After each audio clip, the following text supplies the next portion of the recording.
Welcome to the Business Life of Husband and Wife podcast, a show based on real experiences in business and life. Hey guys, welcome back. We are on episode 71 today. We are. Rolling through season 2. Yeah, we are rolling through season 2. So for those of you that listen to the show, you guys know we have 4 formats. For those of you that don't, here's a little breakdown. So we have our couples episodes. We do the ins and outs and all the bouts. We kind of talk to couples about different things they go through operating businesses and learn from them why they learn from us. Absolutely. And then we have our expert episodes, which we happen to have today. So that's where we bring on marketing specialists, HR specialists, accountants, lawyers, that type of thing to help guide us through the back end and all of those little nuances that us as business owners need to know. And then we also have our Q&A episodes, which you guys can submit those questions on the top right-hand side of our website, businesslifeofhusbandandwife.ca. And then also we have a new format this year, which is... So those are our foundation hour episodes because we are writing our second book. For those of you that don't know, we are writing our second book. And because we are trying to time stack, we are studying / verbalizing the information to you guys in a 10 episode package that'll come out throughout this season as part of our second book. Yeah. But today, expert guest. One of our favorite humans. She is. Oh, that's so sweet. So we have Angela Goodman on with us today. We went to her event because she is amazing at organizing things, and we're super stoked to have her on to talk about what she's going to talk about, which we'll get into after. But we went to her event, her first inaugural Evolve event. We've talked about it on the show. We've also got our little premium subscription that you guys can tune into. It's $3 a month, and we actually kind of dive into the 4 things that we kind of were educated on at the event, but you guys have to pay for that one because it's important information.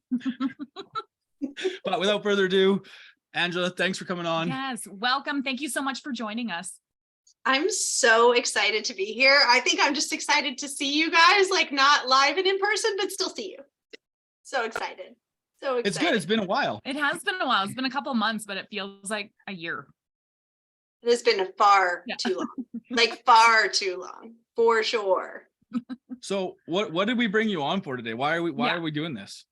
Something about money. I think we were going to talk about money today. Maybe I think that was part of the plan. Maybe. So for those of you on audio that are listening, yes. I literally cram sessioned 8.5 hours of this book today at the shop while I was working on Profit First. So I'm 33 minutes from being finished before we recorded this episode. Fail.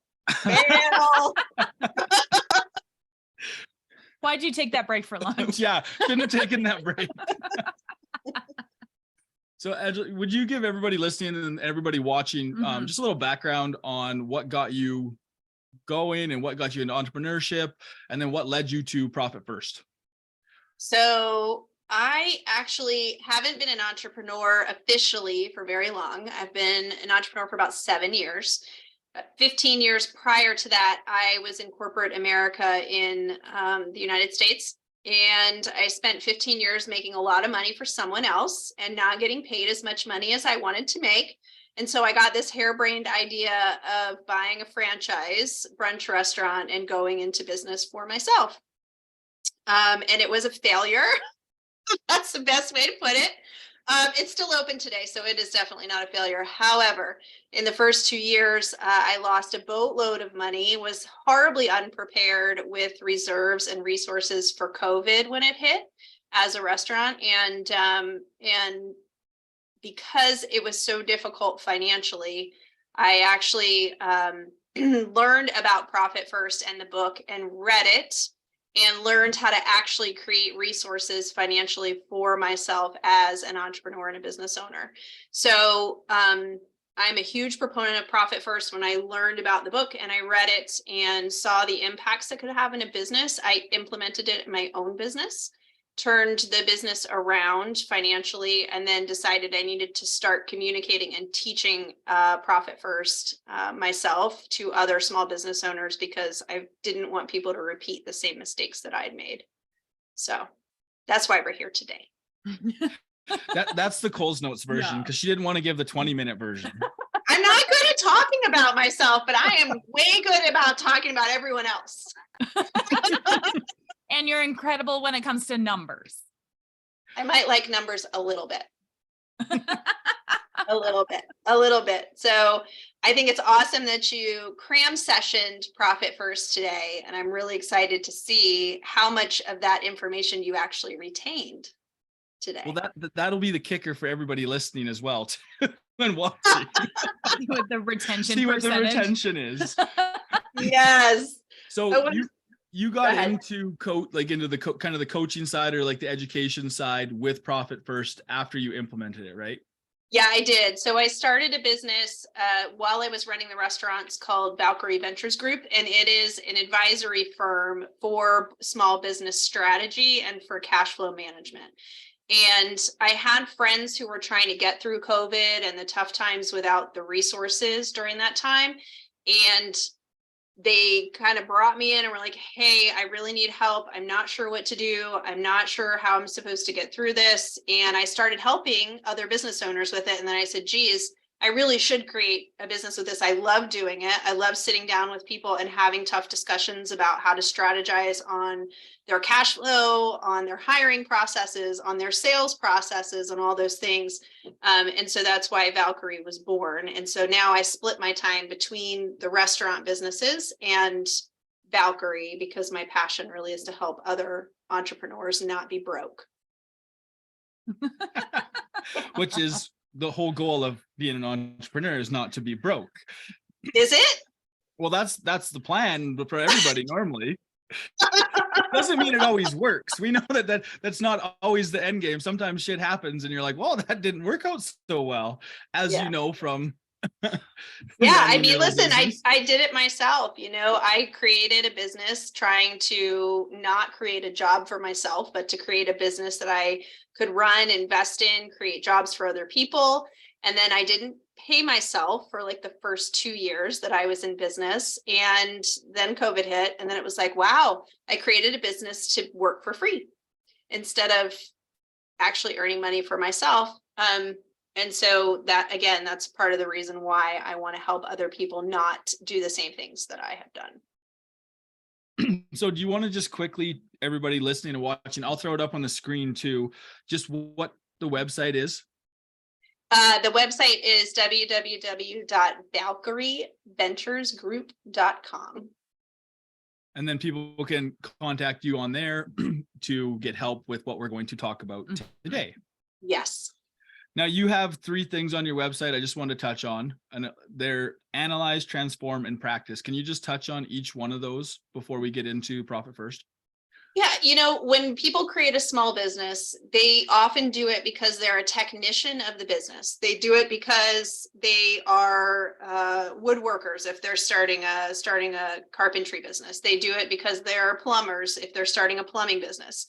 So in most cases, people who start businesses are doing it not because they want to own a business or make a profit and loss statement or run their books or understand their cash flow. They're doing it because they can complete a product or service, and they're typically a technician in their business. So when I come in to start working with clients, I'm usually working with people who are maybe not as well versed in reading financial statements. Maybe they don't understand why they have money coming in and then they have more money going out than they have coming in. So I sit down and really do an analysis with the business owner to understand what their goal of the business is, roughly how much profit their business should kind of be attaining based on the type of business it is, and then talk through with them all their major expenses. So we sit down and we analyze. That's the first step. We analyze that together. I take a look at their numbers and start to really kind of evaluate how the business itself as an entity is functioning. Every business is its own person, it's its own life, it's its own cycle. And so it needs to be separated from the owner and evaluated. So that's what the analyze portion is about. Transform is once we have analyzed and we've discussed the goals that the business owner maybe had before they got into business, or the ones that have evolved as they've been in the business, then we sit down and say, okay, what sort of transformation needs to happen for you to have a positive cash flow, for you to be saving monies for future investment or for other things for yourself, And then we go through steps to what they can do to transform the different aspects of their business in order to make it profitable. And then also to serve the needs of the owner as well as the needs of the business.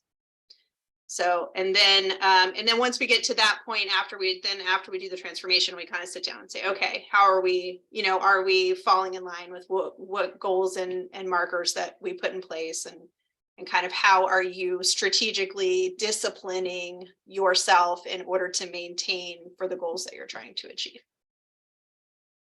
Awesome. I'm like, that's a lot in 3 words. Yeah. You think that's bad? You should work with me. That's even worse. Just got overwhelmed, right? I'm overwhelmed. I Analyzed. enjoyed all of it. So for you guys can follow. You have your social medias up for? I do. So you can follow VBG Consulting on Instagram, or you can follow Ms. Angela Goodman on Instagram as well, MS Angela Goodman. And I usually provide some tips and tricks and different learnings on those sites for entrepreneurs, and kind of what I do for myself, what books I read, what stuff I study, those types of things. Okay, awesome. And we'll steal some info from you, and for everybody watching and listening, that we'll put on we have a value added section on our website. So anytime we have an expert guest, we just throw a little 1-page value added with just some tips and tricks people can get for free. So you guys can grab that. We'll get that from Angela. Mm-hmm. If you're watching on YouTube, you guys can jump over right now. And if you're listening and you're in your car, just wait till you get home. Yeah. Okay, so let's dive into my 8-hour cram session. And let's talk profit first. Mm-hmm. So it's a super interesting concept, because we always think about going the opposite direction. So from an accounting perspective, and it's talked about in the book, the GAAP, IFRS, if you guys don't know those are the accounting principles. They've switched in Canada to IFRS, which is the international standards from GAAP. They don't use it as much. So there's the old school mentality that we still all use of just, we pay ourselves after expenses. That's the big one. So profit first, can you kind of lead us into what it is and what it means? Yeah, the basic concept. Yeah, absolutely. So profit first differs from the traditional accounting principles in the fact that it says your sales minus your profit equals your expenses. So it just inverts the equation, and it does that in order to change your behaviors around spending money. So again, like we talked about a few minutes ago, you create a business to serve you as the owner and also as your employees. So the goal is that you pay yourself. The goal is that you are making a profit in the business to help the business to be strong also. That can give you cash behind the business if you need to grow or expand or hire, do those other things. So sales minus profit equals expenses. And that becomes a behavioral change, because then your expenses are literally all the dollars that you have left that you can spend on the expenses of the business. So payroll, rent, materials, utilities, all of the things that would be considered a business expense. You now have a budget because you have given yourself a profit line, and then you take your budget and you do your expenses accordingly. Which is kind of backwards for a lot of people. Traditionally, yeah. Right. And we talked about it, guys who've listened to the show, on the 10% rule on the foundation hour of just budgeting for 90%. This has a whole different, there's a lot more layers to this principle. So I want to just kind of get into the 4 principles first, quick, of profit first. And you can talk about those real quick so people kind of know what those are and why we're talking about kind of switching your brain and how you get into that habit basically of paying yourself first versus waiting and just taking whatever's left over.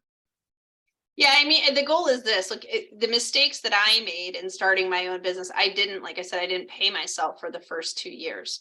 So I mean, as the owner of the business, then you're not incentivized to run the business well And you also end up investing so much back into the business that you can become resentful of it, right? So your behaviors and decision making change, because then you might give your employee a raise after they come to ask you for one, and you're like, and then you're resentful of that employee because you're like, I'm not even paying myself. Like, do they really deserve a raise because I'm not paying myself? I don't know how I feel about that. So part of generating and starting a business is to serve you. You're the number one employee.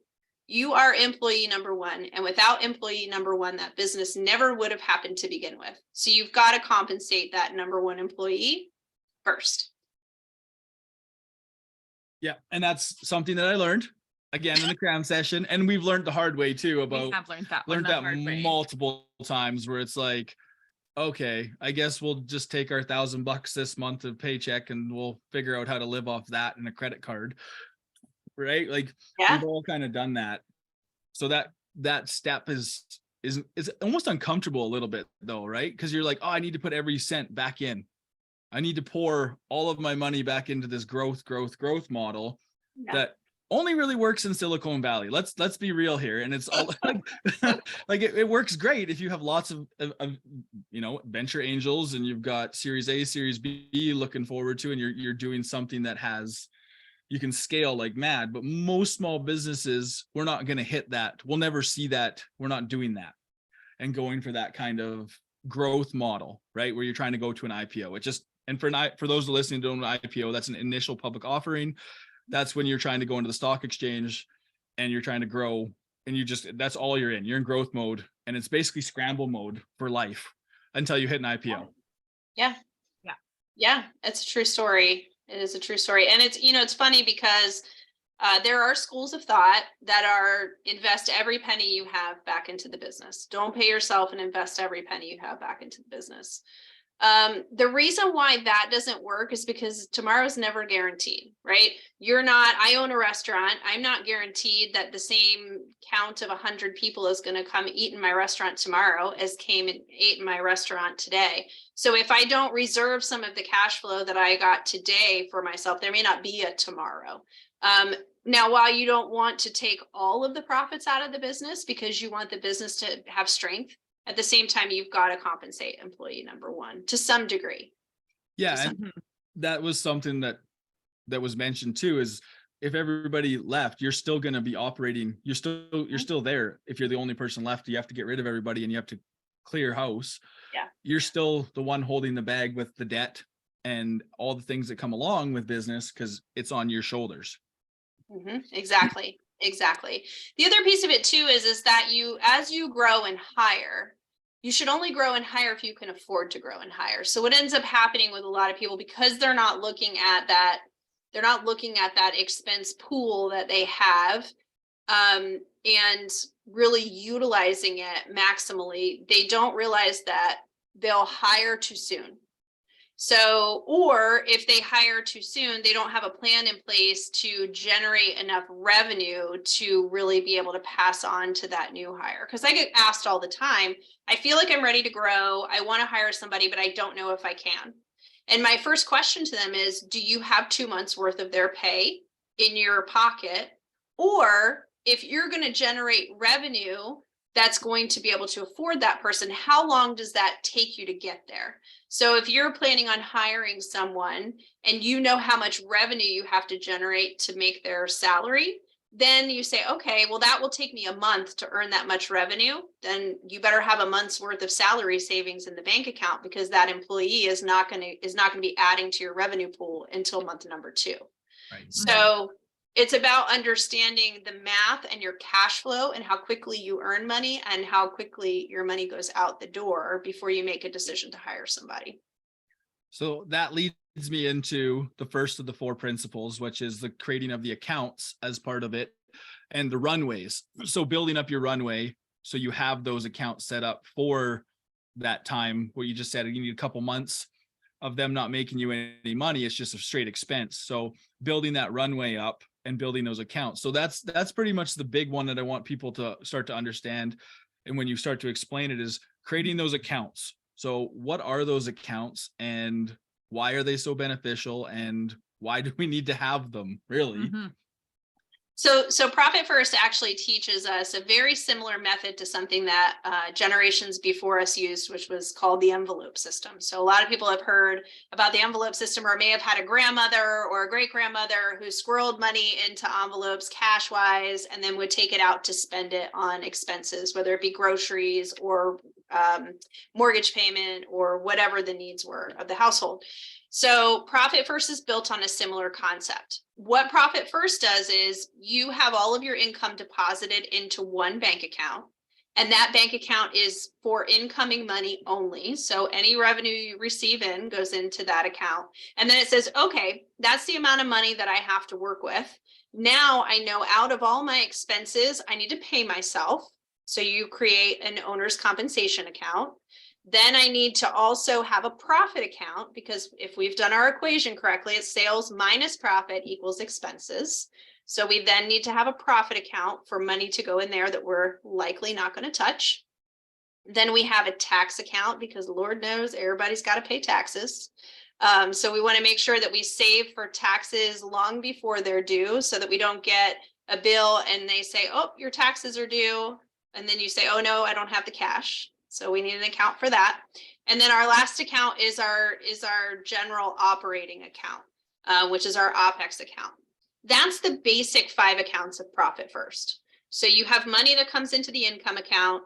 You sit down and you calculate how much percentage of that you need for owner's compensation, tax, profit, and expenses. And then each time you allocate money from the income account to those accounts, you drain that income account to 0 and you put it in the appropriate places. So that's the basic Profit First model. You know, there are a lot of businesses that have nuance. So while the book teaches you a lot of the basics, your business may be really heavy on payroll. So you may decide, because payroll is such a large chunk of my expenses and it's critical to my business, I'm going to create a payroll account too. Or you may decide that you have some investing coming up in the business. You might be renovating your building. You might need to purchase equipment. You might need to do some investments in the business. You might want to create an investment account and take a couple percent and put it to the investment account to save money. So while Profit First says you need 5 bank accounts, it depends. It depends. Sometimes you may want to set up more to tailor it more to your business. Right. And so the whole concept of having those accounts is some of them you're not supposed to touch and not supposed to see. And you're supposed to ask your accountant or your bank manager to slap you if you even ask for that money. So yes, that was one of the concepts that I found quite humorous, is setting that all up. So there's certain accounts. So which accounts are ones that, because you're trying to train your brain not to go and spend that money, right? So it's like rainy day fund that you're not supposed to touch for something, or a vacation fund that you only can go grab when you're actually going to go on vacation. Like, just, you're not supposed to take it. So yeah. Can you just talk a little bit about those accounts, which ones those are and which ones you should like avoid? Obviously you can't avoid your payroll one and your tax one, but yeah. So it's interesting. As human beings, our typical behavior follows what's called Parkinson's law. And Parkinson's law states that if you have it, you're going to use it. So if you have a tube of toothpaste, that first squeeze out of the tube of toothpaste is going to be a lot of toothpaste on the toothbrush, because you have a full tube of toothpaste. When you get to the end of that tube of toothpaste, what does it look like on your toothbrush? It's not much there, right? Not as, let's say, just not as big as the first one. No, and you're like scraping it on the counter to get every last little bit out. Listen, the majority of the universe squeezes every last little tiny bit they can out of that dang tube of toothpaste. And at the first squeeze they did, it was huge on their toothbrush because it was there, because you had it. So the goal of Profit First, to your point, is we're going to change those behaviors. And these bank accounts where we have money, we're going to be proud that we are building money in those bank accounts. And we are going to forget that our profit account and our tax account, on a quarterly basis, we're not going to touch those accounts. And then at the end of that quarter, we're going to look at especially our profit account and say, oh, I actually saved money in this account. I'm going to take a portion of this and I'm going to give it to myself. And I'm going to use it for some type of celebration, or maybe I can only afford a cup of coffee, or maybe I'm going to take myself out to a nice dinner, or maybe I'm going to Hawaii. I don't know. you can pick, but you take a portion of that account and then the rest of what's left in that account every quarter, you put in what's called a vault account. So Profit First has 2 additional accounts that, Clint, like you said, are the ones that you totally forget about. Let me not think about these 2 accounts or that they exist. So those are called vault accounts. One is for profit and one is for tax, and they're really your oh shit accounts. So you put your money in there, you forget it exists, and then if you need something at some point in time, you've got oh shit money that you can go pull, but you only do that after your banker smacks you across the face and wakes you up. Do I really need this money? And I'll tell you a funny story. So when I set up my Profit First accounts for my restaurant business, I have Wells Fargo Bank. Well, we all know Wells Fargo Bank, right? So they're like the big banks. They're a big pain in the butt. And so I opened up my 5 basic accounts, my income, my owner's comp, my profit, my tax, and my expenses. And then I went to a small community bank because the banks weren't connected. I couldn't transfer money from one bank to the other because I'm really good at transferring money. So I couldn't transfer from one to the other. So I went to a small community bank and I sat down with the banker. I said, I want to open up 2 bank accounts. And he said, okay. And I asked him if he'd ever heard of Profit First. And he said, what the heck's that? So then I went through the story and I said to him, I said, Patrick, I don't want to have even mobile access to this money. Like, I just want to be able to view it. Like, do not even give me mobile access. I don't want to be able to transfer it. I don't want to be able to wire it. I want to have to come into this bank. And if I want that money, I want to have to sit in front of you. And he said, okay. And I said, if I sit in front of you and I ask for that money, you have permission to punch me in the face. And he looked at me and he was like, woman, you are crazy. Like, what are you doing to my bank? I'm not going to punch you in the face for trying to take out your own money. And then I explained to him the whole point. I'm like, I like to spend money. I'm good at it, as most entrepreneurs are. We will find some reason to spend money on something. And so I opened up those 2 vault accounts and I forgot that they exist. And now if I'm in a pinch, I know that they're there and I see them, but I don't use that money and I figure out how to make the rest of my finances work. So you're retraining your brain to just utilize the money that you have. Yes. From that expense account. Yeah. Basically, Yes. yeah. Robin's Yeah. got her fists up, just like that little nest egg of what you get it, whether it's 80%. So there's a whole bunch of ratios and numbers to break those numbers down for the transfers, right? Yes, that's correct. And what makes that kind of challenging at times is you really have to understand your bookkeeping. So there is a process for determining how much the allocation percentages are, how much you're going to allocate to payroll, to owner's comp, to expenses, to tax, and to profit. And it's all typically when you start an implementation process of Profit First, if you are at all overwhelmed with how to calculate those percentages, you should talk to someone who is a specialist in implementation because every business is different. And not only that, but you might sit down with your financial statements and go through your bookkeeping, and you might think that money is being spent in a certain area, but it's not, or vice versa. You might not see something on your statements that really needs to be incorporated into. So for instance, if you have a loan for a piece of equipment, an automobile, building, your debt service on that loan, so your principal plus your principal payment, because your interest is on your profit and loss statement, but your principal payment on that loan, if you're only basing your allocations off of your profit and loss statement, you've missed the principal payment. So if you don't include that into your allocation percentages, you're going to be short money in your operating expense account. So there are certain little nuanced things that based on your business and your business model may not get caught by you when you sit down to your initial percentages. And if you don't do them right, you're going to think it doesn't work. Fair. Which is fair. Yeah. Yeah. Because if you over allocate into Or one under-allocate. Under allocate would be worse. Much worse. Well, that's where like people are initially going to say, oh, this doesn't work. And then that's when they don't commit to it, right? Like if they've miscalculated or misanalyzed. Yeah. Yeah. Mhm. Yeah. So I have a client that I started a couple of years ago in Profit First and helped him implement into Profit First. And he was one who had a line of credit, and he liked to use his line of credit for payroll.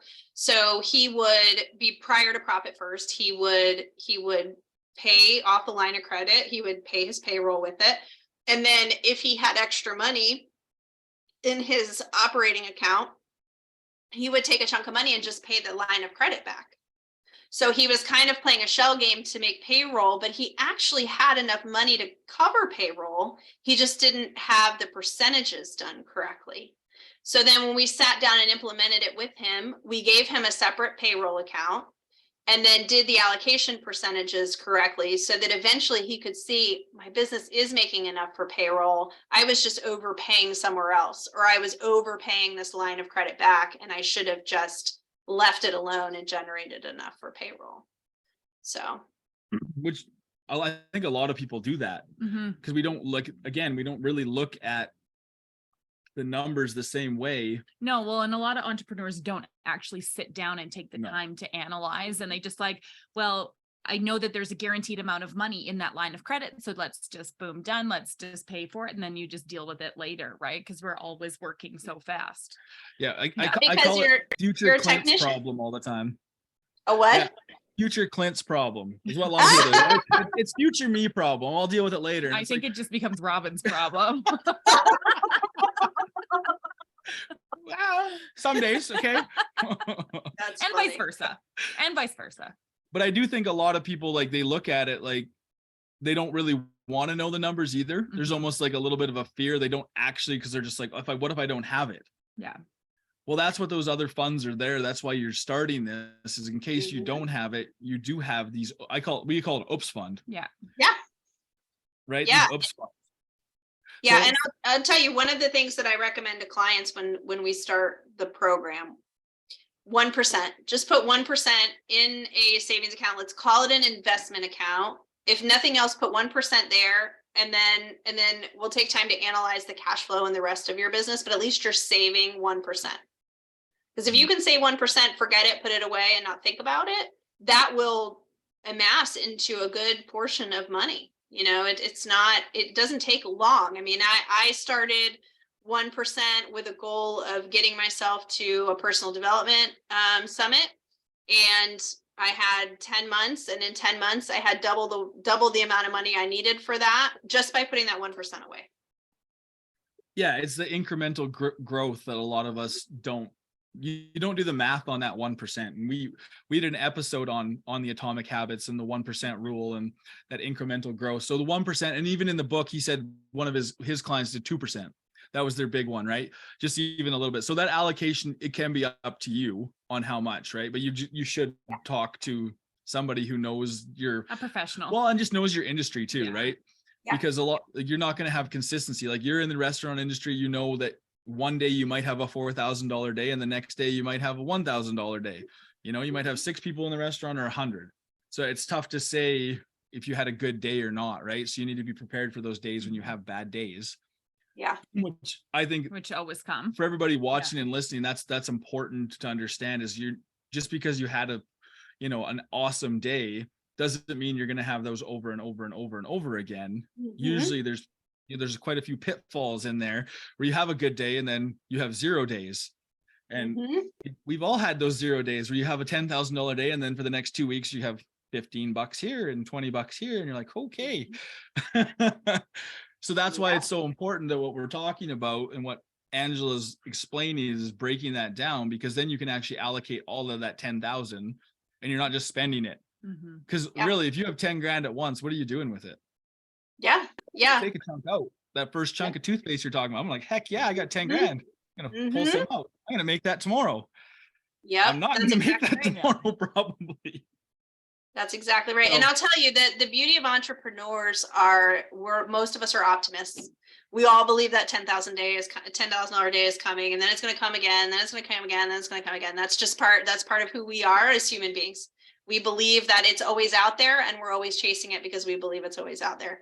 But the reality is, as you know, that's not always there. And so I like to, when I sit down with clients, first of all, I get asked a lot too, I don't want to mess this up. I don't want to mess this up. I don't want to do it wrong. I'm like, listen, just because you make a decision today doesn't mean you have to be married to it. You can change that decision in a month or 2 months. If you figure out the percentages aren't right, you can make some adjustments.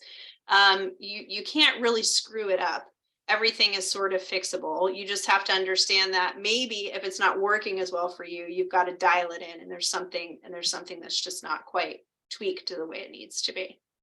So and we're talking about creating that habit of doing it. So what's the timeline of creating that? Because some people will be like, well, do I need to do it every day? Like, do I need to go in every time like Moneris sends me my money at the end of the day and it's in my account? Do I need to go in every day, every week, every month? What are kind of some of the different avenues for approach on that? So the book will tell you the 10th and the 25th of the month. The book will say those are your target days. Sit down on the 10th of the month and then sit down on the 25th of the month and do your allocations. That's a good general rule, but not applicable for every business. So for instance, in the restaurant business, I have a decent sum of transactions that happen on the sales side and on the expense side. I have money flowing in and out of my accounts on a daily basis. So I don't want to wait until the 10th of the month to pay bills and make allocations. In the restaurant business, I pay my team every other week. And so I've got a big payroll that goes out. So I can't wait to do those allocations. So in my business, because it's heavy on the transactions, I would recommend once a week. So every Monday morning, I sit down with my cup of coffee, I pull up my bank and I look at how much money was deposited the week before. I take that total and I allocate it accordingly. There are some businesses that may only get revenue in once a month. Maybe they are a contract business, they do consulting, they invoice everybody the same day of the month, they pay their bills on the end of the month. They might only need to allocate once a month because most of their income comes in one time a month. So it's very, even though the book will tell you the 10th and 25th, it's very consistent with whatever your business is doing. And you don't have to do the recommended days. You can pick what works best for you. The goal is you change the behaviors and you are consistent with the changes that you decide to make. And I think for a lot of people, that's the hardest thing to do. Mm-hmm. Right? The behavior of action. Well, like even change is the most difficult thing. The implementation part of it is, but the implementation part of being like, okay, I'm going to make sure that like every Friday, we're going to move all the money to this, or every 30th of the month or whatever day it might be, right before payroll, and make sure everything's loaded and ready to go. And right before taxes, like going to have it all in there. Sometimes it's easier said than done if you're not organized. Right. If you're like, because like if you're not ready, prepared to do it and you're not organized, you're probably going to, and you're not scheduled. Like all of us now are over scheduled with, like, we have calendars with all color code. I do anyway. Yes, it's all color. It's all color coded. Tells me where to be and what I'm supposed to do and how much time I have to go do it. Do you like counting your money? I like counting cash. Okay, well, let me tell you something. There is nothing more exciting than sitting down and looking at, because you only remember your income account is all of your incoming money. So that's counting your cash. That's counting your cash, whether it be digitally or in paper. You sit down to that income account and you go, oh, look at me. I earned $25,000 since I last did my allocations. There is nothing better on a Monday morning than sitting down and counting your money. I'm sorry. There just isn't. That's a great way to start the week. It is. Well, I'll tell you two things. When you sit down on a Monday morning with a cup of coffee and the first thing you do is open your bank account and all your deposits from the prior week and the weekend are sitting nestled in your income account, that's a really fulfilling feeling. And you get a very deep sense of gratitude for your business when you see that happen. That is literally your reward for hard work. And it's a part of the behavioral change. You have to look at the positive side of it. You're bringing money in so that you can conduct your business. You see that money sitting in there. There is nothing better than looking at a pile of money sitting in a bank account. That really is true. All right. Now, to go devil's advocate and go on the other end, if you had a bad week, what happens with your expenses? What does it do to you to allow you to look into those, like, because when you look at it and you're like, I had a really good week and weekend. What happens if it's the opposite? You look at it and you're like, oh shit, that wasn't good. So what does that allow people to do? Because that's the big one, is like the reason behind this is it allows you to look at things a little bit deeper and be like, oh, why don't I have the money to fulfill this transfer for this payroll for this week? Yeah, so I'll tell you this. One of the beauties of Profit First is if you have an issue with cash flow in your business, you're going to see it way sooner than if you were relying on an old accounting standard in order to understand how your cash was flowing. So to your point, if you sit down on a Monday morning and you're like, wait a minute, this is 50% of what I typically earn on a typical week, or this is 50% less than what I built my allocations off of, then you can say, okay, I know I'm going to have a problem coming up when it's time for me to get to payroll and pay my bills this month. I better go out and bust my ass to go sell more. Or I better sit down with my staff and have a conversation with them and say, look, we are super tight. And if I'm paying you hourly, I might not have hours for you this week. So it becomes a much more tangible and faster way to understand your cash flow and how much you actually have to work with if you're sitting down and doing it on a weekly basis. Yeah. And that was the point I wanted to get across with it. Because there is days when there's months you look at it and you're like, ooh, that was a bad month. And then there's other months you're like, yeah, we got cash. This is great. So the allocation process is when the cash is great, that's when you really need to be like allocating. When the cash isn't good, that's when you really need to be diving into why it's not good. Yeah, exactly. And the other piece of it too, so Profit First also will put in, like, if you're a seasonal business, right? So you understand that you do maybe 70% of your revenue in half of the year. Profit First utilizes what's called a drip account. So that drip account is for any inconsistencies in revenue. So during that time period where you're revenuing 70% of your year, you have this drip account that's getting additional funds to it that help carry over the other 5 months out of the year. So if it gets over your head and you work with an implementation person to help do it, they can set it up for you to say, okay, you put this extra amount in the drip account during those 7 months. You don't have to worry about those other 5 months. You're going to have enough money to cover your expenses over that course of time when you don't have as much revenue coming in. Yeah, I think that's important for peace of mind for a lot of people, right? Because I think that's the biggest stressor for 90% of people, if not more, is where's the next, $10 coming from, or where am I going to get this? So I think that's good if you, especially seasonal, like, if you're a landscape guy, you're going 4 or 5 months and that's it, especially up here. Yeah. Like winter hits quick and it stays for 6-7 months. It's super fun. Yeah. Yeah. That's why I don't live there. So there's one other thing I wanted to quickly touch on so people can kind of get it ingrained, is the difference between owner's comp and profit. Because that was a big one that they talked about in the book. And like, there's a difference between you just taking out of your owner's comp and out of your payroll and out of your salary, what you take versus what the profit is that you're taking. Yeah. And that was a big one that like kind of sunk in for me. I was like, that makes a lot more sense now. Even just listening to today, it's still resonating. So yeah. So I'll say this, just like we started the discussion with, we don't start a business not to serve us. And we don't start a business to work inside that business as an employee. That's not the goal. We might be employee number one to start the business, be the initial technician, grow the business, understand the business. But at some point in time, as the owner of the business, you might want to exit that business and you might want to hire someone to do what you're doing for the business. So you create that owner's comp account. That should actually be the amount of money that you would pay someone else to do your job if you were not functioning inside the business. So your profit account then becomes monies that you earn as the investor in the business that get paid to you for the success of the business. So that if at some point in time you decide to back hire for your own self, guess what? You've already built in that profit in the business. You know it's coming. That's your bonus for being the investor in the business. And that's what you're going to get paid for from a compensation perspective. And then someone else is in the business doing the job that you were doing when you were working in the business. Right. So that's the best reasoning behind why you would have owner's comp and then a separate profit account that you would also pay yourself.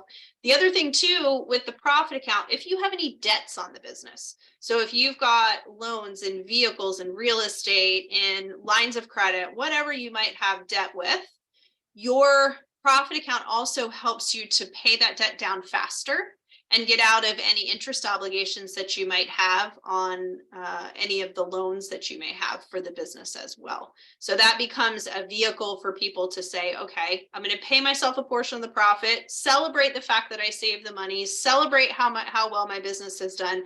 Then I'm going to take half of that and do for the celebration. The other half, I'm going to say, okay, I've got this debt over here. I want to pay that down so I'm not burdened with the interest on that debt. So a lot of people will choose to use their profit account for that until they get all of their debt paid off and they make their business debt free. Yeah. Mm-hmm. So the one thing I was thinking about listening today was when you have that profit account, because that's your investor account, if you want to expand, because people, if you're looking at basically your owner's comp account is your manager's payroll, is how I was in my head, how I'm going through it. So that's your manager's payroll.